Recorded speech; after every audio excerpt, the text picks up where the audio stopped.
British advanced pain clinic, నొప్పి మాయం, surgery దూరం. For appointments 9155515563. వేటూరి గారు కూడా చెప్పాను, మనం అనుకున్నాం.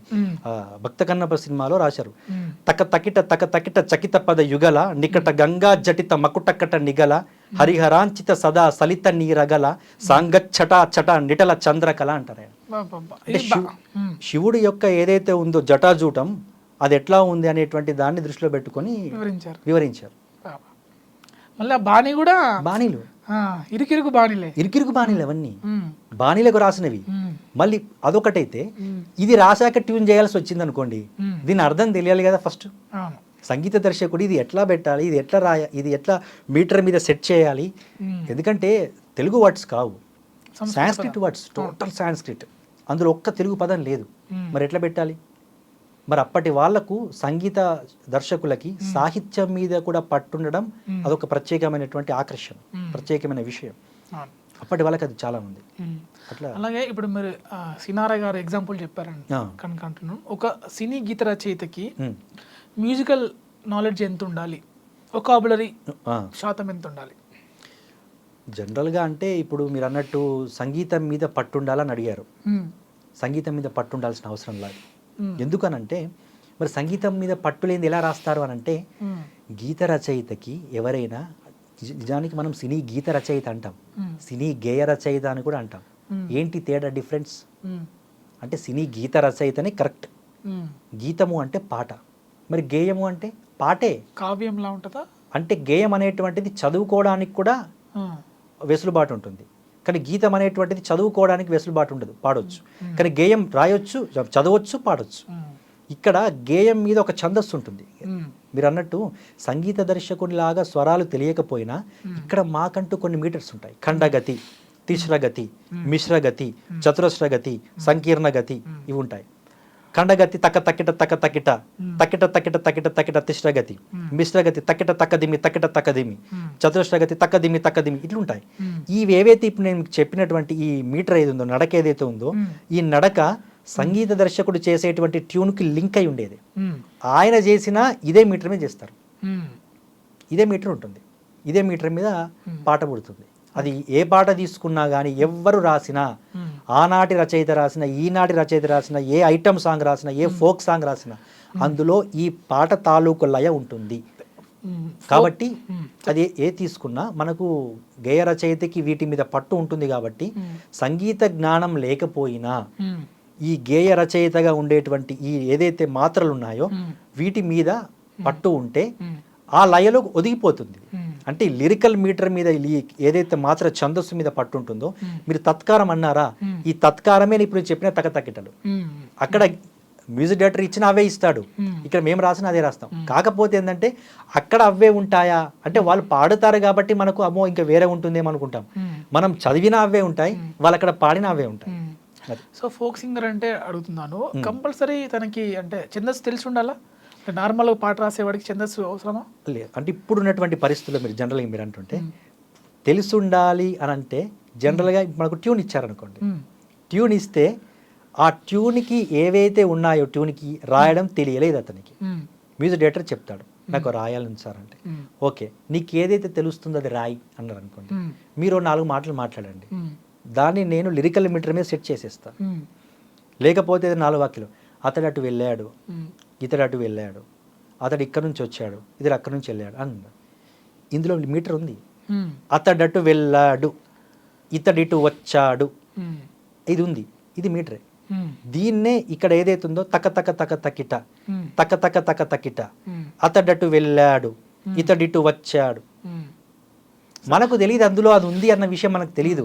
జస్ట్ కామన్గా మనం మాట్లాడుకునేటువంటి కన్వర్జేషన్లో కొన్ని వర్డ్స్ అని అనుకుంటాం, కానీ అందులో మీటర్ ఉందన్న విషయం మనకు తర్వాత మనం రాసిన తర్వాత, దాన్ని మ్యూజిక్ డైరెక్టర్ ట్యూన్ చేసిన తర్వాత ఓహో మన మాటల్లోనే ఛందస్సు ఉందా అని తెలుస్తుంది. మ్యూజిక్ నాలెడ్జ్ అక్కర్లేదు, ఛందస్సు కూడా అంటే ఆటోమేటిక్గా వచ్చేస్తుంది.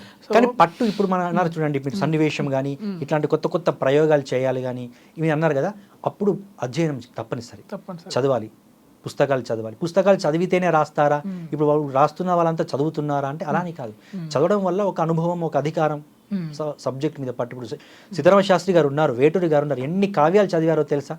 లెక్కలేని కావ్యాలు చదివారు. అందుకే వాళ్ళ పాట ఒక కావ్యం లాగా ఉంటుంది, ఒక పుస్తకం లాగా ఉంటుంది. అలా అంటే మామూలు రైటర్ రాస్తే ఏదో కొన్ని పదాలు ఉంటాయి, మళ్ళీ రిపీట్గా అవే పదాలు వస్తుంటాయి, రిపిటేషన్. కానీ ఆయన కొత్త కొత్త ప్రయోగాలు చేయగలుగుతారు అలా. సో ఇప్పుడు ఇంకొంచెం కాస్ట్గా బ్రీఫ్గా చెప్పండి, ఓకే. లిరికల్ మీటర్ అంటే దీనికి ఈ క్వశ్చన్కి lyrical metre, musical metre, what is the difference between those? Lyrical metre అంటే కవి ఏదైతే ఉన్నాడో రాసేటువంటి ఛందస్సు మీద పట్టుంటుందా, ఆ ఛందస్సు అనేటువంటిది, ఆ గేయ గతులు అనేటువంటిది, అది నేను అనేది లిరికల్గా తను అనుకొని రాసేటువంటి లయ. మ్యూజికల్ మీటర్ అని మీరు అన్నారు కదా, సంగీత దర్శకుడు ముందే ఇచ్చినటువంటి ట్యూన్ ఉంటుంది, అది మ్యూజికల్ మీటర్. రెండు ఒకే మీటర్, కాకపోతే ఏంటంటే మనకు సంగీత జ్ఞానం రాక ముందు రాస్తాం కాబట్టి లిరికల్ మీటర్, ఆయన ముందు ఇస్తాడు కాబట్టి మ్యూజికల్ మీటర్. అంటే ఇప్పుడు ఒకసారి అంటే నేను ఇందాక అనుకున్నట్టు టఫ్ ట్యూన్స్ ఉంటాయి అనుకోండి సార్. అవును. సో ఒక్కోసారి మనకు ఇప్పుడు ట్యూన్స్ ఇచ్చినప్పుడు కంపల్సరీ దాంట్లో పదాలను కూర్చోడమే ఇప్పుడు లిరిసిస్ట్ బాధ్యత. ఒక్కోసారి ఇప్పుడు ఒక గణం అటు ఇటు తీసుకునే వెసులుబాటు ఉంటుందా డైరెక్టర్ దగ్గర? ఉంటుంది.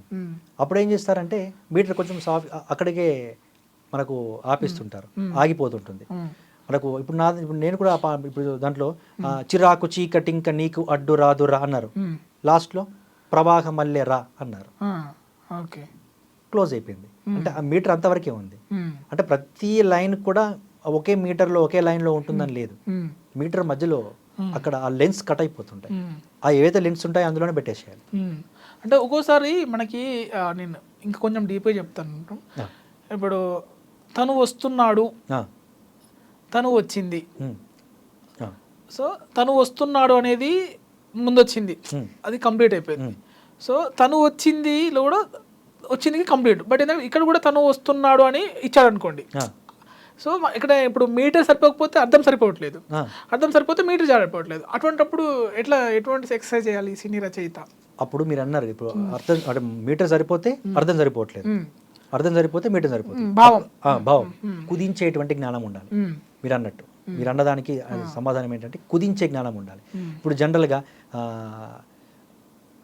సినారే గారు ఉన్నారు, పగలే వెన్నెల జగమే ఊయల అని రాశారు, కదిలే ఊహలు అన్నారు, పగలే వెన్నెల జగమే ఊయల అన్నారు అనేసి ఇంకా చెప్పాలి, ఇంకా ఉంది. నెక్స్ట్ ఏంటి? పగలు వెన్నెల జగమే ఊయల మీరు అన్నారు, ఇంకా దాని కంటిన్యూషన్ ఇంకా కంప్లీట్ కాలేదు. ఇంకా అది ఏంటి? ఆ పగలే వెన్నెల ఏంది? జగమే ఊయల, అది ఎప్పుడు? కదిలే ఊహకు కన్నులు ఉంటాయి. ఓకే, సో ఈ రెండింటిని బ్యాలెన్స్ చేస్తూ లాస్ట్ లో కంక్లూడ్ చేశారు, కుదించేశారు. ఇంకా చెప్పాల్సింది ఇంకా చాలా ఉంది చెప్పాల్సింది, కానీ అది ఇంకా డీప్గా అవసరం లేదు, అక్కడ కుదించాలి, సంక్షిప్తంగా చెప్పారు. కదిలే ఊహకు కనులు ఉంటాయి. అదే సార్, ఒక్కోసారి అర్థవంతంగా వచ్చేసింది మొత్తం సెంటెన్స్ మొత్తం రెండు లైన్స్ అనుకోండి, రెండు టెన్స్ సరిగ్గా సరిపోయింది, బట్ ఏంటంటే ఒక పదం వేస్తే ఈ అర్థవంతమైన సెంటెన్స్ మొత్తం కంక్లూజన్ అవుతుంది, ఒక పదం తక్కువ ఉంది అక్కడ.